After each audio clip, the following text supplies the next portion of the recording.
जिंदाबाद जिंदाबाद जिंदाबाद, यादव भाई जिंदाबाद जिंदाबाद जिंदाबाद, यादव भाई जिंदाबाद जिंदाबाद जिंदाबाद। हमारे लोग रहते थे, इसने क्या लिखवाया लिखवा दिया, उसका लिखा गया, जो घर में पाएगा उसका लिखा गया। जो लोग पहाड़ों पर रहते थे, घर नहीं पहुंच सकते थे, अनपढ़ता थी।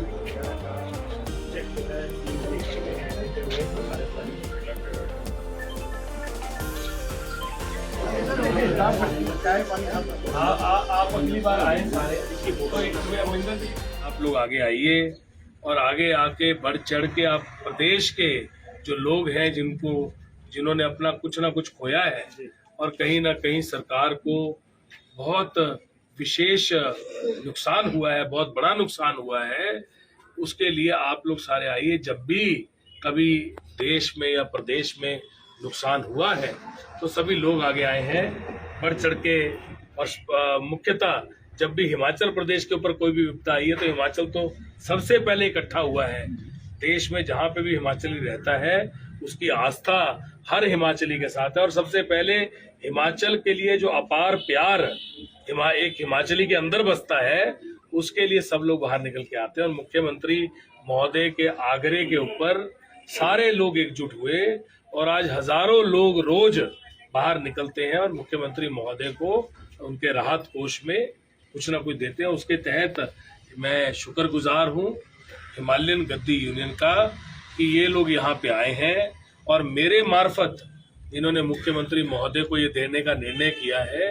कहीं ना कहीं इनका मेरे ऊपर विश्वास, कहीं ना कहीं इनका मेरे से लगाव और कहीं ना कहीं इनके बड़ों का मेरे ऊपर आशीर्वाद इसको दर्शाता है कि इनको मेरे पे विश्वास है और इनके इनका जो प्रयास है इसको आगे पहुंचाने का मैं भरपूर अपनी तरफ से अच्छा काम करने की कोशिश करूंगा। ये जो इन्होंने मेरे सपोर्ट जो करेंगे उसको आगे लेके जाएंगे और मैं चाहूंगा कि इन्हीं में से कुछ लोगों को हम आगे लेके जाएं और जितने भी लोग आ पाए और मुख्यमंत्री महोदय को इनके सामने इनके हाथों से अपने साथ खड़ा होके मैं ये चित्र कि ये जो समस्या है ये दिल से जुड़ी समस्या है। ये समस्या जो है इनकी रूह से जुड़ी समस्या है। ये समस्या इनकी आत्मा से जुड़ी समस्या है।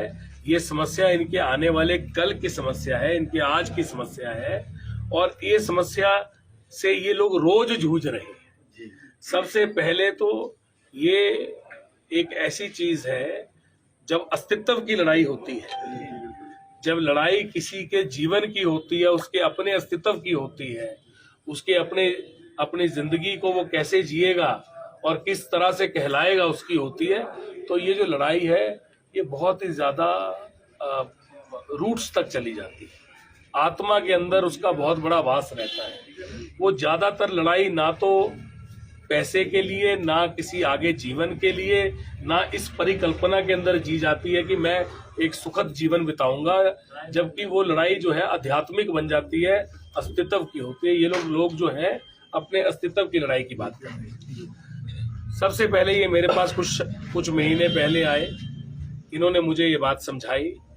महेंद्र भाई मेरे पास पहुंचे, बुजुर्ग इनके सारे नेता मेरे पास पहुंचे, जो इनके यूथ के विंग है वो आए और सब लोगों ने, मेरे भाइयों ने, मेरे पिता समान बुजुर्गों ने मुझे अपनी बात, अपनी पीड़ा बताई। मैंने इसको समझते हुए उसी दिन संज्ञान लिया और उसी दिन मैंने जो उस समय के रेवेन्यू सेक्रेटरी ओंकार शर्मा जी, उनसे मैंने उसी समय बात की। आज भी उन्हीं के पास ये कार्यभार है। इनके सामने मैंने बात की और मैंने उनसे आग्रह किया, क्योंकि मेरे उनसे निजी ताल्लुकात भी हैं, बहुत वर्षों से ये ताल्लुकात है। मैंने उनसे ये कहा कि इसकी उस समस्या के ऊपर हमें समाधान ढूंढना पड़ेगा। सरकार में मैंने मुख्यमंत्री महोदय से इसकी बात की। मैंने बोला कि इसके ऊपर समाधान ढूंढना पड़ेगा। सबसे पहले समाधान ढूंढने के लिए होता क्या है, उसकी स्टडी कराई जाती है, उसके बारे में फैक्ट्स जो हैं उसको फाइंड किया जाता है। तो फैक्ट फाइंडिंग कमेटी जो फैक्ट को फाइंड करेगी, उसके लिए अधिकारियों को चयनित किया गया कि पहले तो ये पता कराइए कि ये जो कह रहे हैं उस चीज को आगे कैसे हम बढ़ाएं। इनकी सारी चीज को लेके एक खाका बना और शिमला से एक कमेटी बनी जिसको अलग अलग काम दिए गए।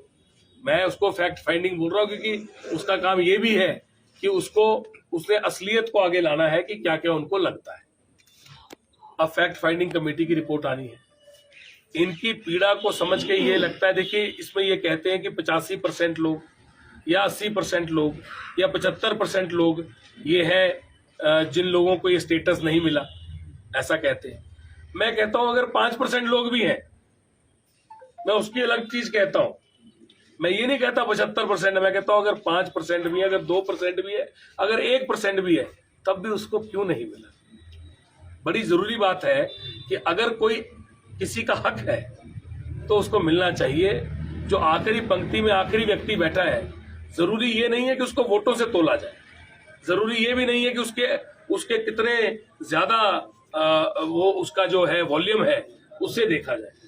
हो सकता है ये लाखों लोग हो सकता है ये कुछ हजार हो सकता है कुछ 100 हो, पर अगर कुछ 100 भी हैं और उनको भी ये पीड़ा है, तो भी मुझे लगता है कि सबसे पहला सरकार का फर्ज ये है कि इनकी पीड़ा, चाहे वो 2 लोग ही क्यों ना हो, सरकार बनी है एक आम जन की पीड़ा को देखने के लिए, समझने के लिए बनी है। अगर ये इनका हक है और हक के अधीन इनको ये स्टेटस मिलना चाहिए, तो मुझे लगता है कि 100% सरकार का ये दायित्व है, कर्तव्य है कि सरकार अपने एक आदमी को भी उसका हक दिलाए जो उस हक से महरूम बैठा है, और उस 1% के लिए भी अगर मुझे काम करना पड़ेगा तो मैं करूंगा।